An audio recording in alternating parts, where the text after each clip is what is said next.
Welcome to another edition of What the Fuck Happenings here in Mendham. From this point of view, anyway. This point of view. Anyway, yeah, to begin.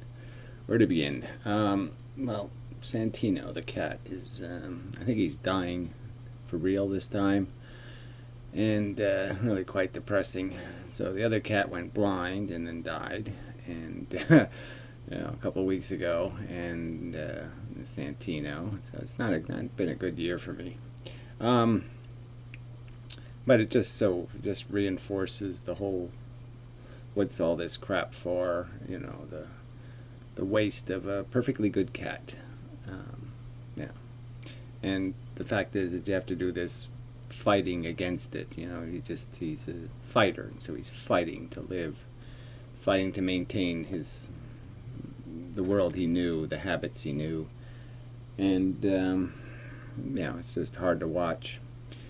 He's going relatively peacefully, so but it's just kind of a wasting thing. But none of it's acceptable from my perspective. So, I mean, if somebody said, you can relive your life again, let's say, and you take out some of the nasty bits of my life. So you take out the personally nasty bits and say, okay, you can live your life again, you don't have the nasty bits. The 10 worst days, we take them out. But Santino still has to die. No, I'm not buying it. I wouldn't impose it on a dog or a pig or a water buffalo or a tree sloth. The process is just not. It's too rude to the beauty that might be considered our consciousness, and it's an offense to it that's just too rude. Not unacceptably rude. That we're wasted this way. So, I mean, that's just sort of depressing, and antinatalism subject, really effelism from my point of view. But I have to go with the popular jargon and the popular conversation, which is always this human-centric one, which is just so irritating. Because, frankly, the cat was one of the best friends I ever had. And he had more personality than most people I've known, and was more worth knowing, more dependable, more reliable. Tried harder, and it's just a truth. But it'd be a truth even if I didn't personally get stuck with this relationship to animals in this personal way. I mean, it's just a fact that they're living lives that are not that much different than ours. They just don't have as much mathematics in their world, and they don't have this knowledge of as much good and evil and all that kind of stuff. So they're just living it as a sensate experience, and frankly, even in their ignorance, they seem to do it with more dignity than we do. Even as animals, they're not as brutal as humans can be to each other. Not entirely. Obviously, the killing each other thing is bad, but like I said, in the context of their complete lack of knowledge, and the fact that we have complete knowledge of the overt, nastiness of imposing on each other any brutality whatsoever. There's cigarettes. People shouldn't have, but thank you. Christmas presents. Really did need them. It's really has been an unpleasant few months. But anyway, so there's lots of ways to try to talk about this, as I'm trying to point out, and there's little articulate pieces of language that can be used. And so this character, medic character, used to be Obsidian Teen, whatever else. He did a video and wanted me to watch it, and most of it's rubbish, but anyway, I'll get to that. And then that other guy, the Josh something or other, or whatever he is, no apologies. Even that name is just such a glib person that would say something like that. No apologies. What do you mean nothing? You're not going to apologize for anything? You're just such a perfect little fucker. I mean, it's just such a, I don't know. But yeah, and he's just somebody looking for, he's looking to be a YouTube personality. It seems kind of obvious. And so he's gotten into this subject because he sees, oh, it's controversial and it'll generate some interest. Maybe all the pro-lifers will show up and root for him or something. And he's talking from what context? How much of real life has he experienced? Certainly hasn't died. And how many things has he watched die that he cared about? How many has he actually seen take their last struggling breath? How many has he seen lose their minds and wander aimlessly? How much has he personally seen, I suppose? But I mean, you just say, how do people remain ignorant anyway? The news is on television. You can see all kinds of horror. You can see people just kind of randomly wiped out by earthquakes and shit and trapped inside of buildings and all that kind of crap. And you can know it's just got to be absolute horror. Just can't get any more dismal as you slowly die, trapped in a bunch of rubble somewhere. And you physically fight it because that's all you can do. The body just fights to live. And you struggle and, drink your own piss and all that kind of shit. And, just horrible. Gnaw your arm off.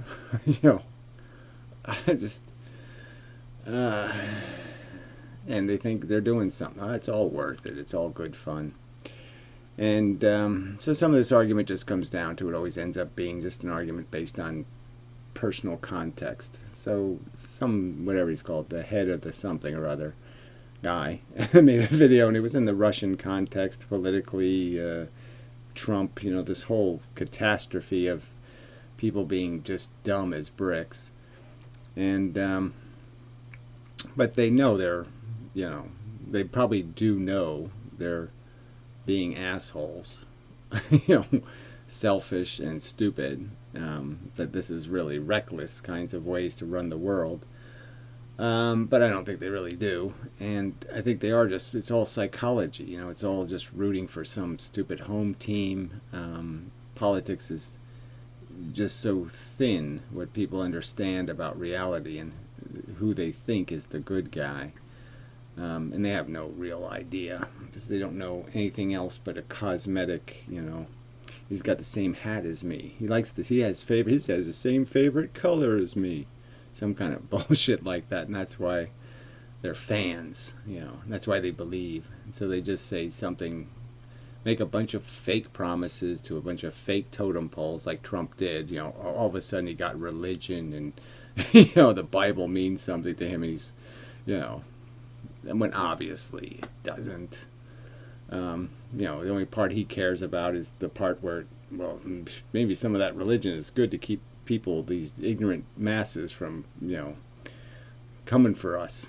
He thinks it's a good policy in terms of being able to control the imbeciles. But he's just another form of imbecile. So then the modern mystic chimed in with a couple of videos. He's just sort of in a, I haven't gotten much out of it. The videos are sort of thin on any kind of decisive statement about anything, and so that's sort of the world he lives in, is where I just do my thing. I'm just a fork, and forks can't do anything in the world, so I'll just do forky stuff, and I won't pretend that I see any other role for me than just being a fork. Doing my fork things, which is just, in my opinion, just nonsense. If you have the intelligence to realize there's a whole bunch of stuff at stake and the welfare of millions and billions of people and blah blah blah, and it's just a fact, it is all at stake. Little tiny changes in how the world acts, could save billions of lives. It's just a fact. And, to sit there and be glib, about us being in that position, the whole thing is riding on us. And as a fact, it is. And, how can you be, unpersuaded to not spend a little time being a little angsty about that and just saying, what is my role and what role am I playing? And maybe I shouldn't just be a fucking fork. Maybe I should just quit role playing, quit being a little pantomime horse, and hopping around pretending I'm doing something. Maybe I should actually do something. At least say something, meaningful than this rubbish of nobody can know anything and it's all too blah blah blah and you can't fight City Hall and blah blah blah blah blah.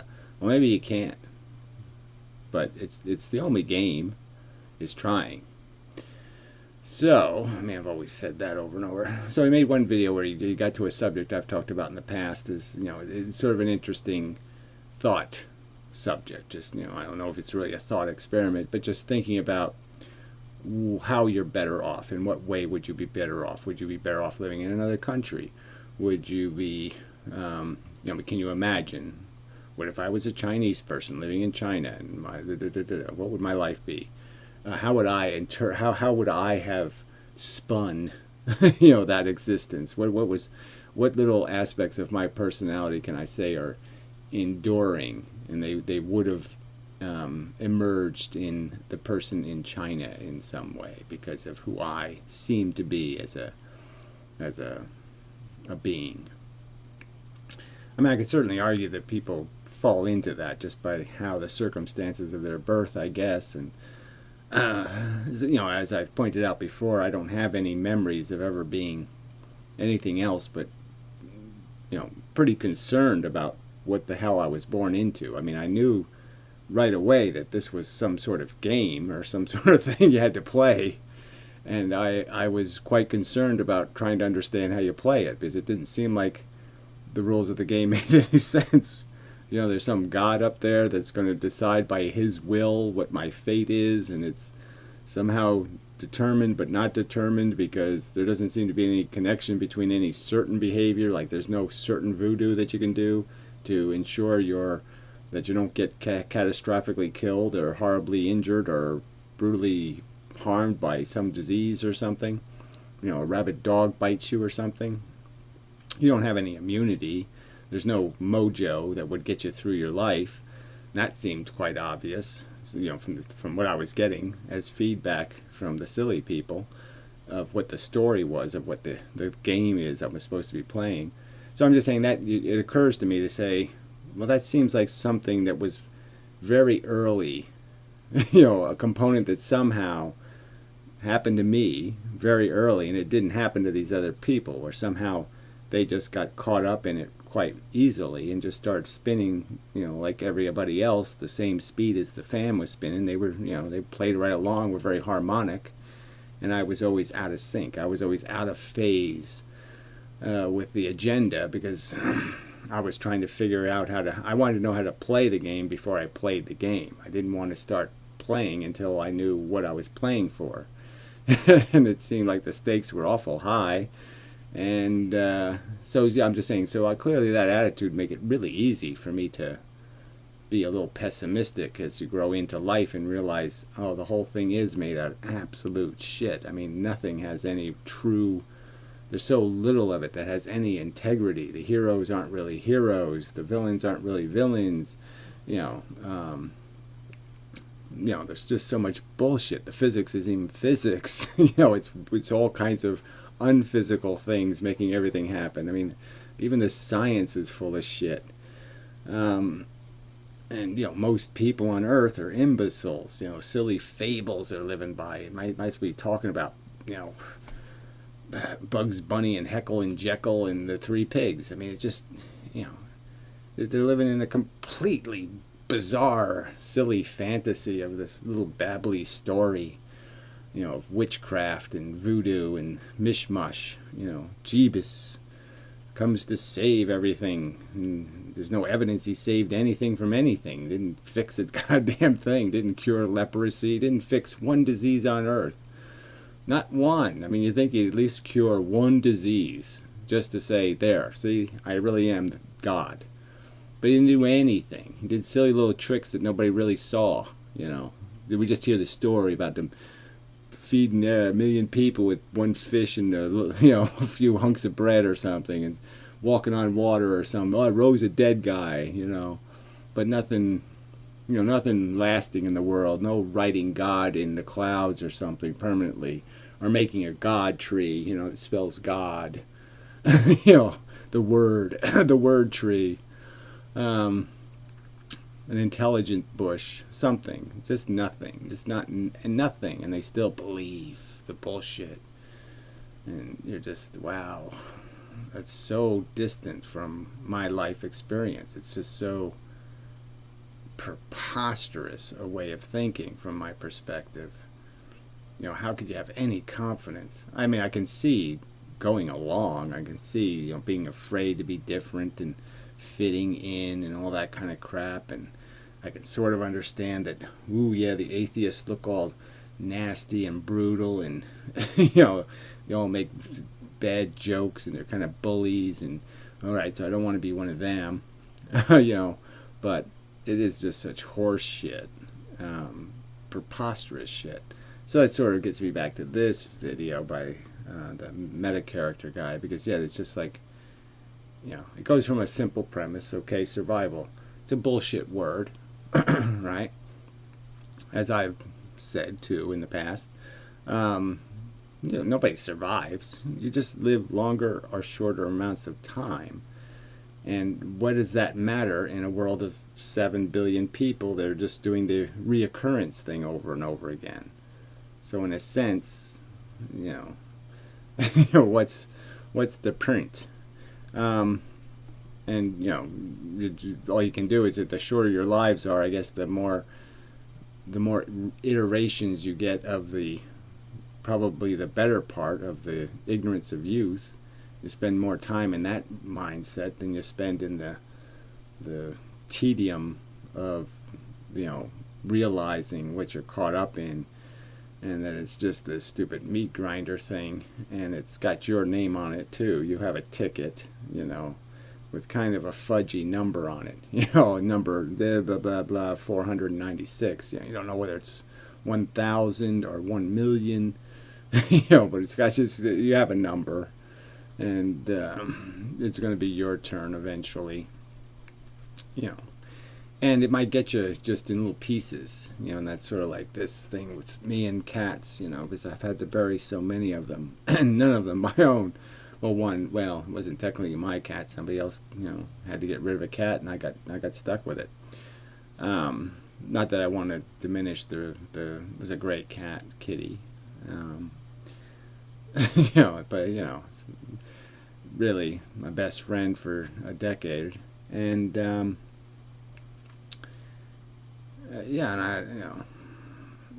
you have to watch this and see this brutal end, and it's just it's not worth it. It's horrible.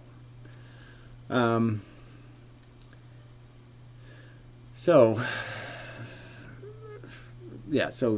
survival isn't, nobody survives life. You don't win.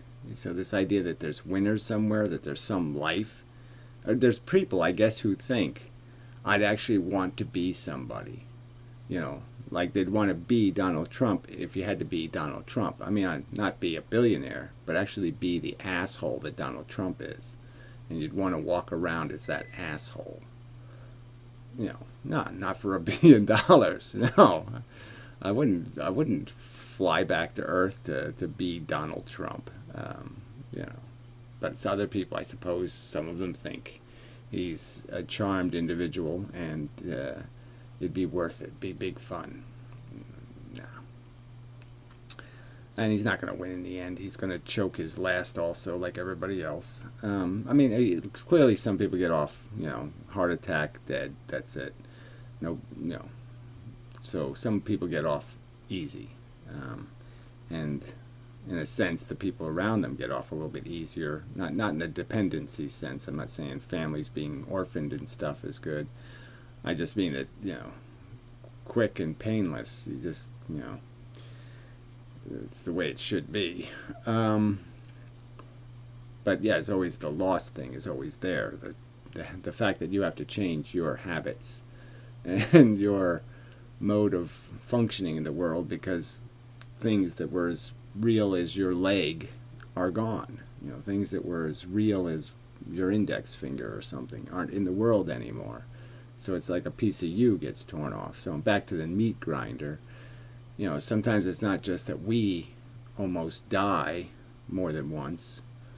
Almost get sucked in, might have our pieces of us taken away, like we might go blind or we might get diabetes or all kinds of crappy things can happen to us.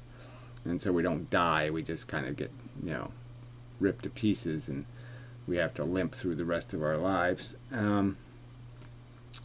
Or you get meat grindered just by being close enough to have everything that's, in the gravity around you, watching it get sucked into the black hole, so to speak, and having to deal with that separation.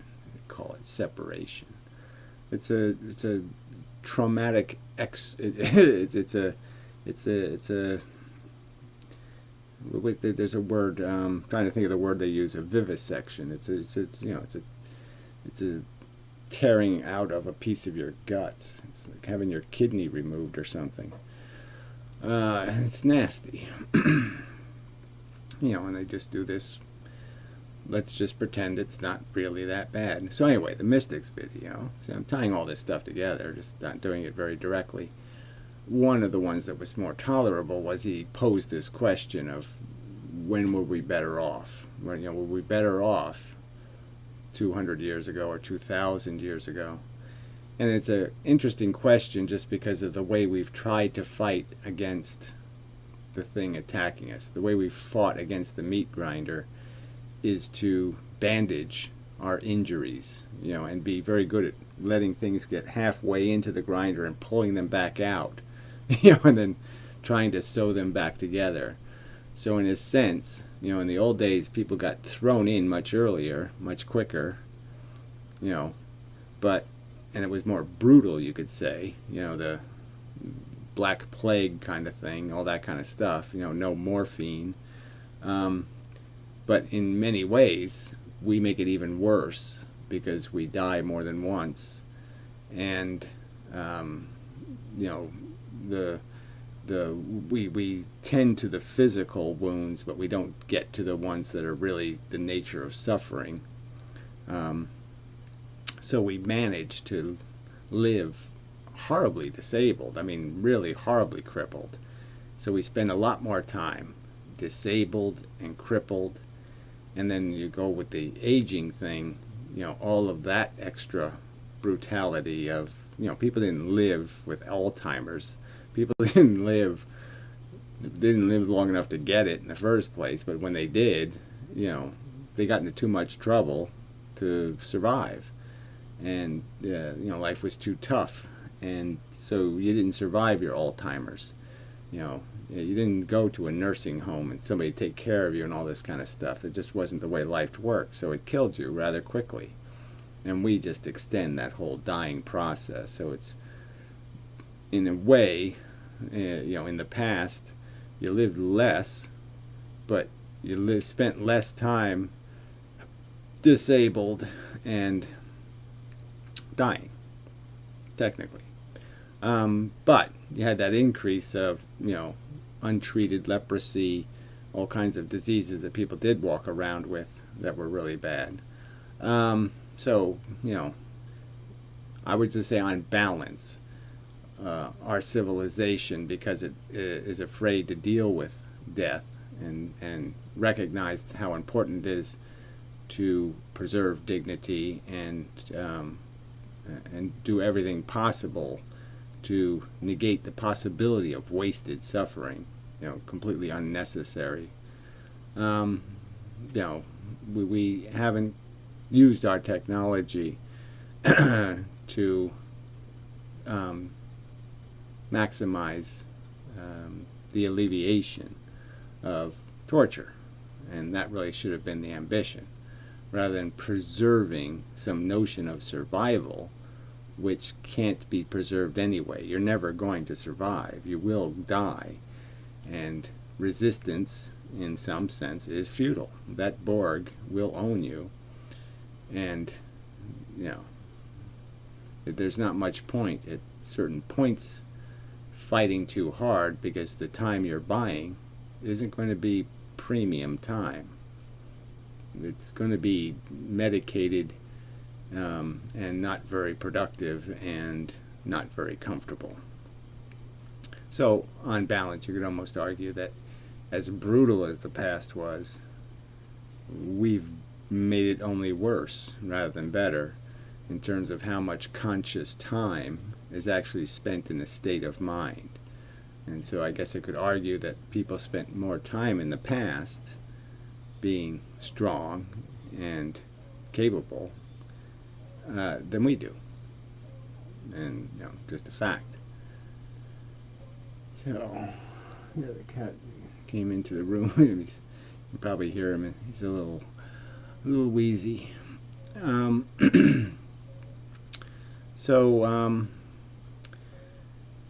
Yeah, so this conversation about, you know, antinatalism, or this idea of just saying, what is life really? Is this really a good idea? Is there any rational reason to defend the process? And I certainly would say, if you include the natural perspective, you know, the brutality is insane. As I've pointed out many times, it's mass murdering children, primarily, substantially. The system is brutal in terms of the attrition. How much stuff has to be brutally destroyed for something that gets to some top of the mountain thing. Yeah, something that wins for a little while.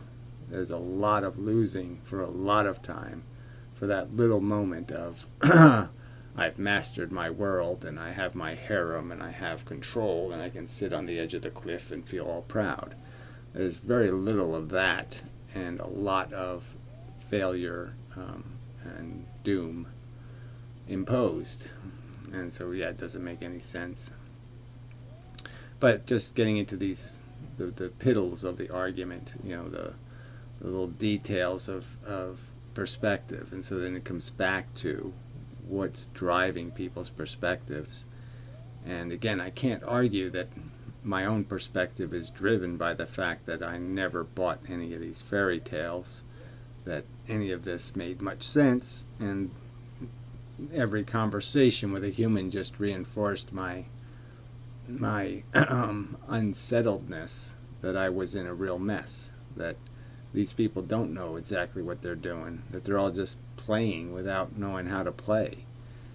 And there's just way too much chaos and no order to this at all, and it's not a controlled system like the weather and everything else around me. It just seemed, why am I participating in something so where deserve has so little to do with it? You know, that your victory or your failure isn't going to have much to do with you. It's just going to be circumstantial. That just, on its face, just doesn't seem like a reasonable thing, something reasonable participates in.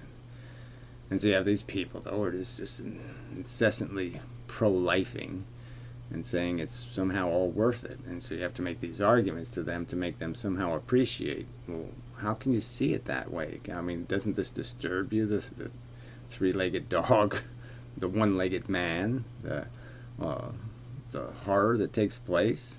You really think we're doing something to justify that? To make it okay? I don't think you need to go there, but whatever. He's just trying to find a place to be comfortable. Anyway, what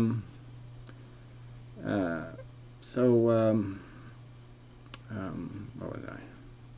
Yeah, so there's just these arguments about trying to inspire some sort of idea that, can't you see how you've just bought into a whole story, and fable, and if you really look at it, it's not a fable. It's no happily ever after.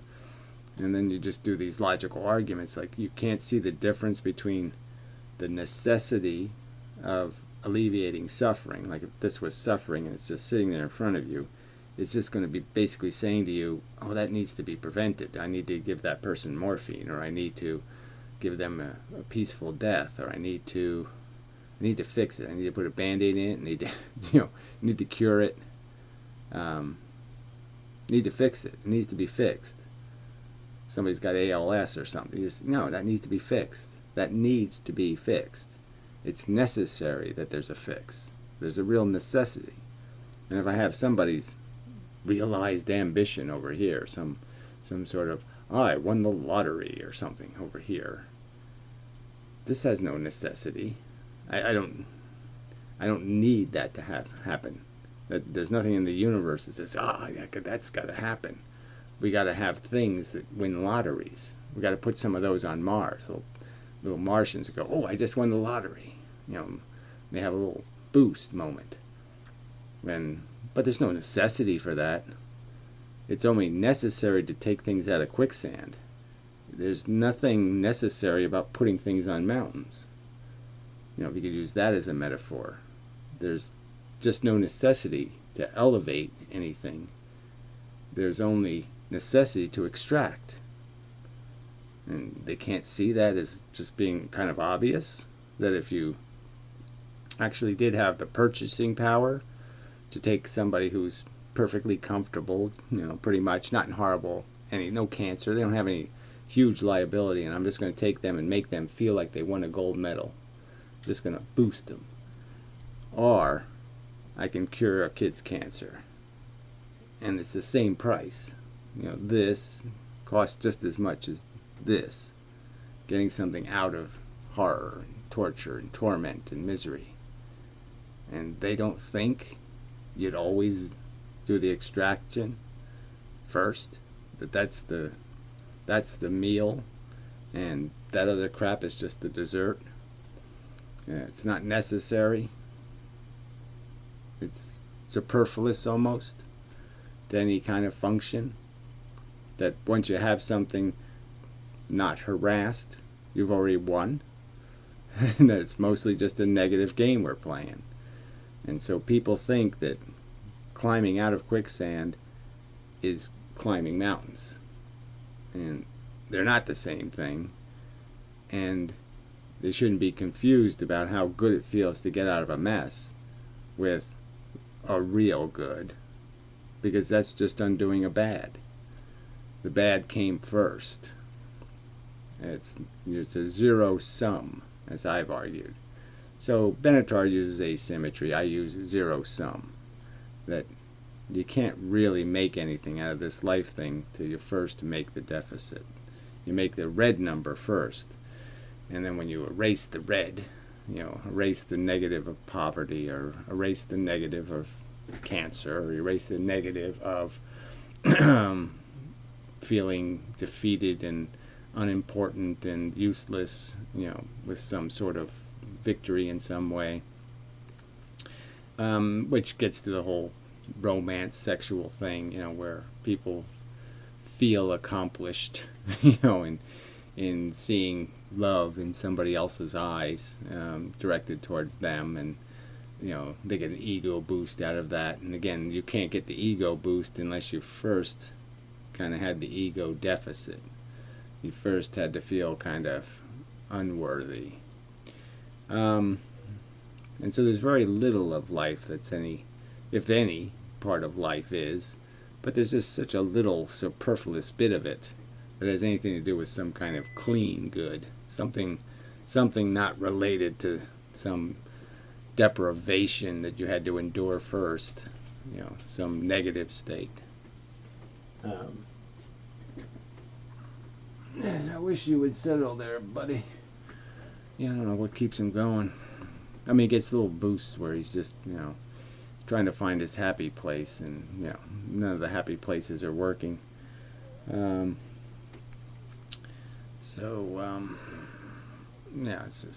really rough. And anyway, yeah.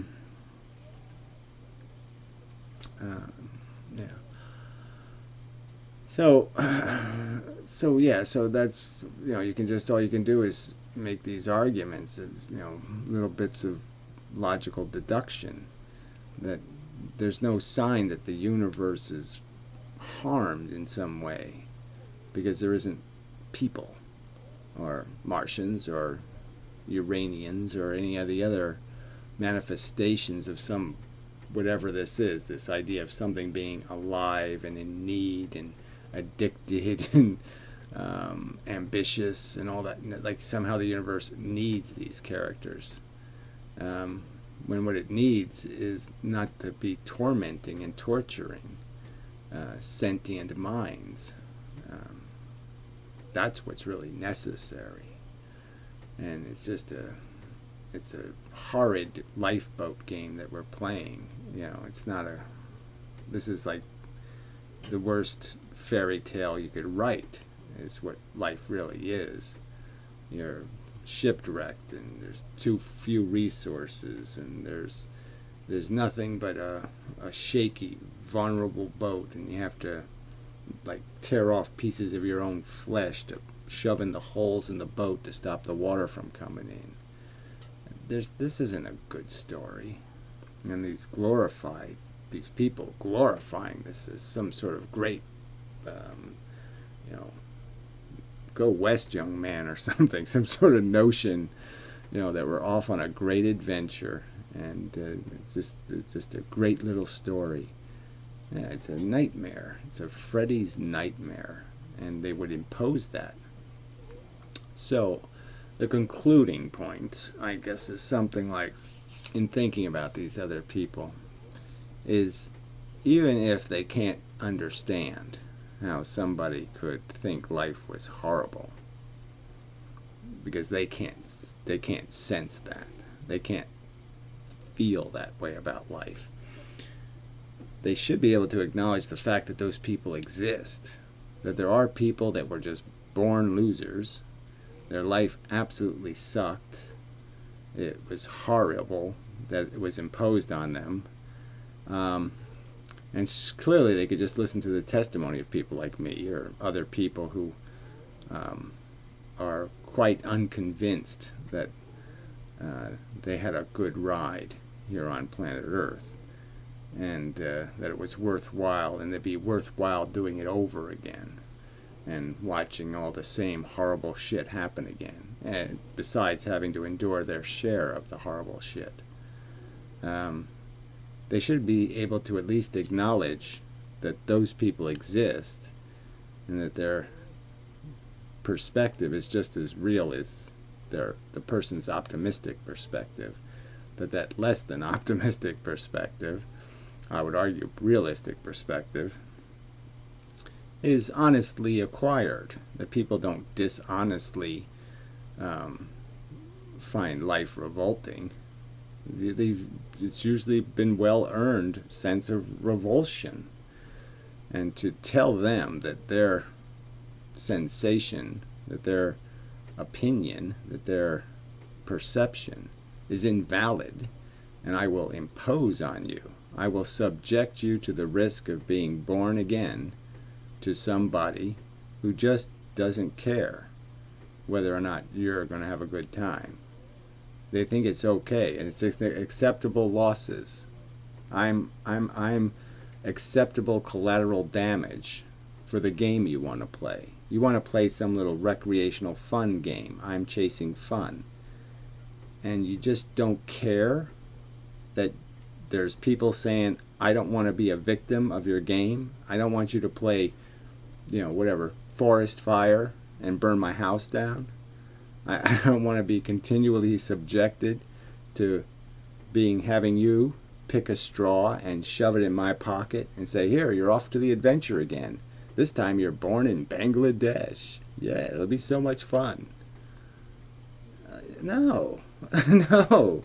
Where do you get the arrogance to think you have the right to tell the victims, I don't acknowledge your status.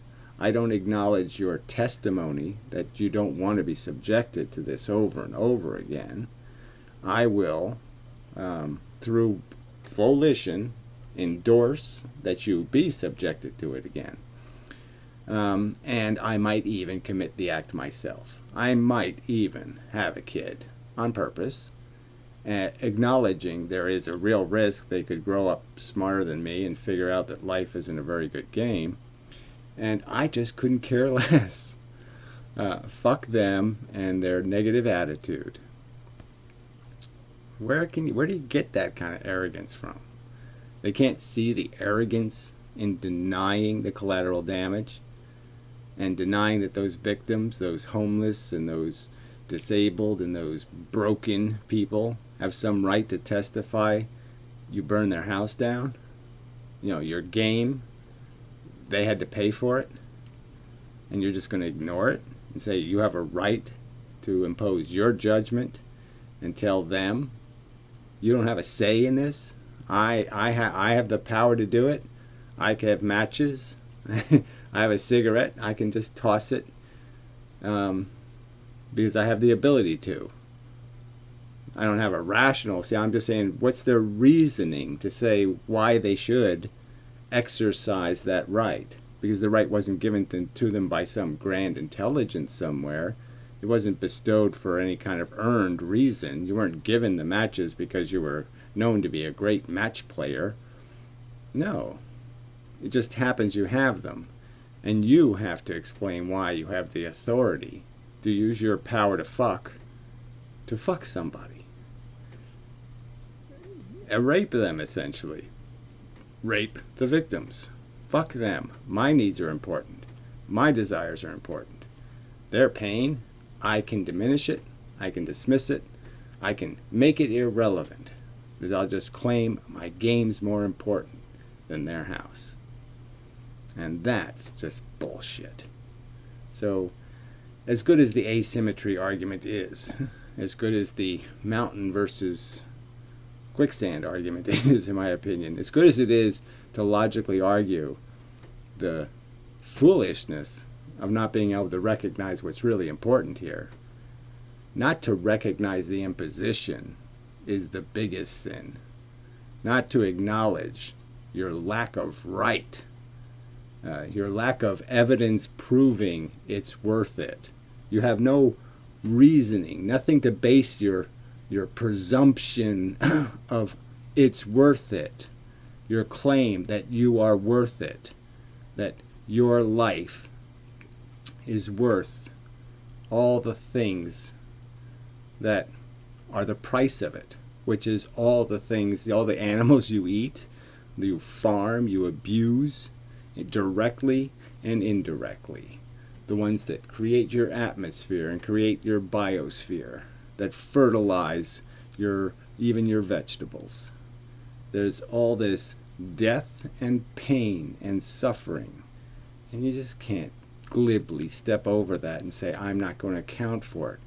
That's just intellectual evasion. It's so dishonest to the factual circumstance you're in. You are driving. You are responsible. You have to account for the roadkill. You have to be able to say, it was so important I went to that store that it's okay that a few things got run over because it's so valuable.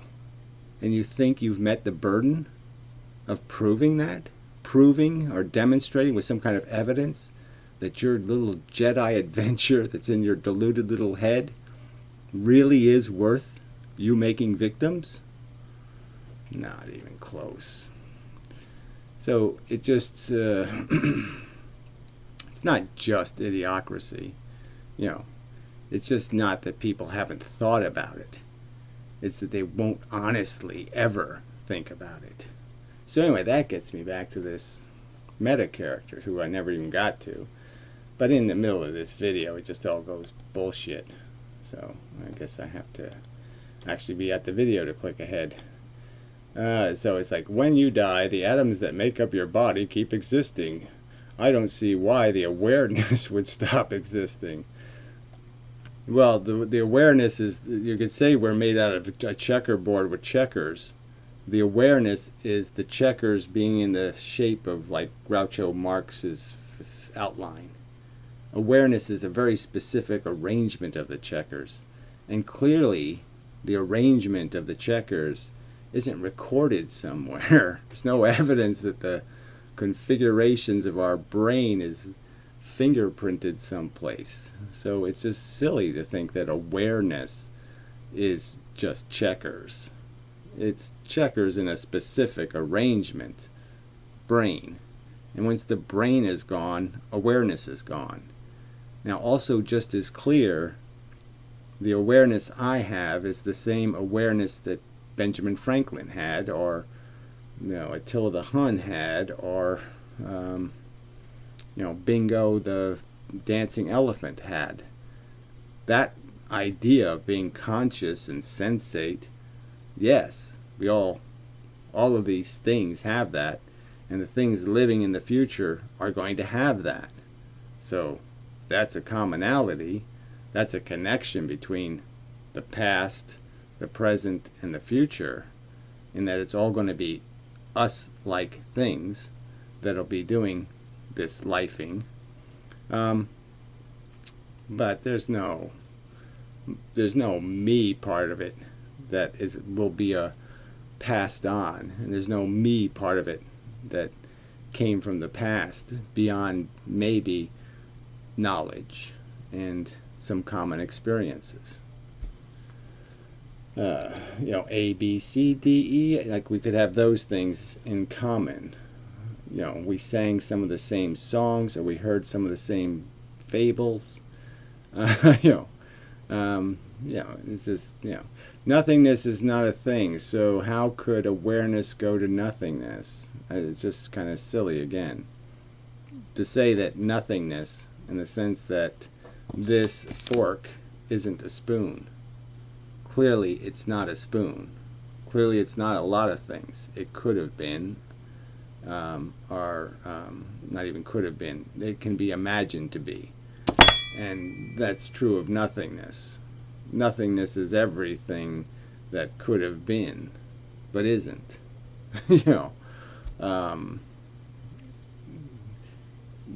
Could is probably the wrong word to use. Imagined to be, that isn't. Yes, those things are all in the nothing realm.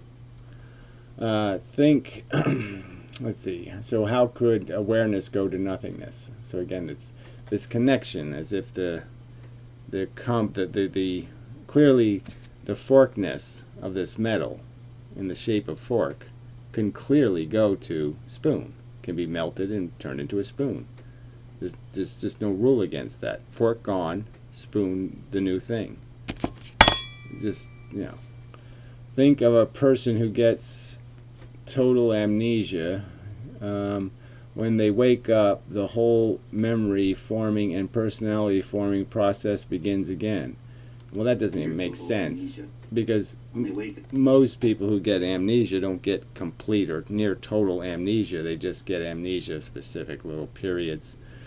So they don't go back to wetting their pants and stuff. So, if you're going to go all the way back to being a fetus again, through amnesia, well, yeah, you're probably going to be a whole different person, because you have to learn everything all over again. So how would I feel any connection to that in terms of really, if you take my genetics and you make a fetus out of it, clearly I'm going to have some connection to it on some aesthetic level. On superficial ways, I'll say, ooh, that's me. But I know that I'm really not going to feel its pain, and it doesn't necessarily going to have anything to do with me, in the sense that its experiences are all going to be quite different than my experiences, and it's going to be programmed to be a completely different person. And there might be very little that we have in common, besides maybe enjoying some of the same kind of smells and just kind of superficial stuff. Let's see. When they wake up, the whole memory forming and personality forming process begins again. Kind of like the dream begins when you were 3 years old or something. Yeah, well, whatever. And again, how would how would I feel intimately connected with somebody who's going to relive life with a whole bunch of new experiences and likely not survive those experiences in the same way I survived mine, in the sense of the impact these experiences had on me. It's all about timing, you know. So you could even have the same experiences, you just have them in a different order, or you have them on different days, you know, and it's a whole different outcome in terms of what it prepares you for psychologically, and what it does to all kinds of your impulses, like your aggressiveness, you know, how hungry you are for knowledge. All those things might be changed by changing just a few of those experiences, and you might live as a completely different person, you know, Republican versus Democrat or something. Anyway, not that Democrats haven't turned into imbeciles, but I'll get to that in another video. But anyway, just I've gone on long enough and such. So, sorry about the poor framing, and I do have to do more with this whole video thing and whatnot, and I'm working on it.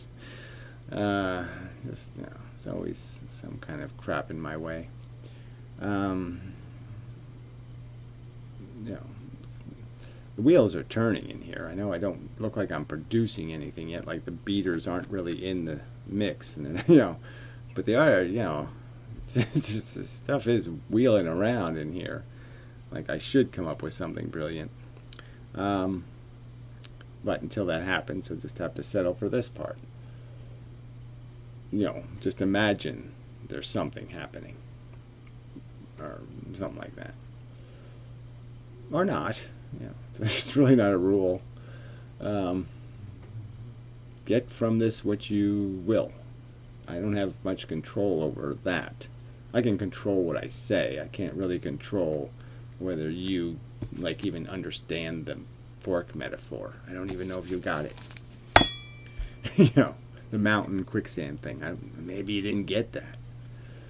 You know, maybe you really think, you know, you'd rather be on top of a mountain than at the bottom of, you'd rather be elevated to the top of a mountain rather than being extracted from the bottom of quicksand. You know, I think not, but, you know, there might be one of you that's that crazy to say, yes, I'm such a Borgite. I'm so convinced that everything's wonderful that I'll say something insane. You know, but you know, that would be my reasoning applied to your belligerent nonsense. So anyway, so the other thing is, yeah, so probably in a week or so I'm going to have a debate, probably, with that no apologies guy, because he says that's what he likes to do or something. But like again, I think it's just because he's trying to stir up interest in his channel. So that's a little bit irritating, because you know, I really don't waste my time with somebody who's just trying to be controversial for the sake of it. Yeah, and that's what he sounds like he's doing. But anyway, we'll see what happens.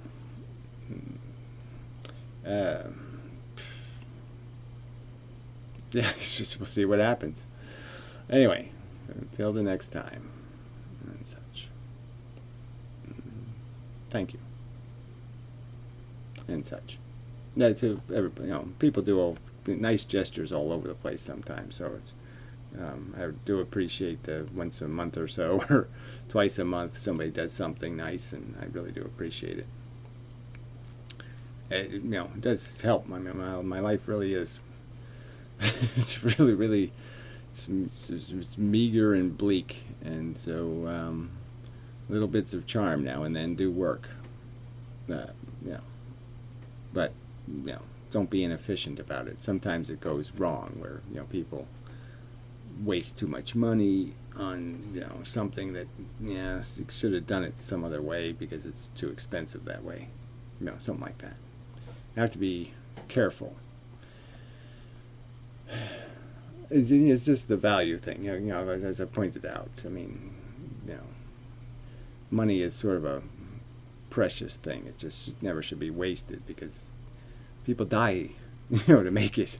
It's really, it's got lots of blood on it. And everybody should really respect that and try not to be frivolous, in its application in the world and such. So anyway, until next time, and such.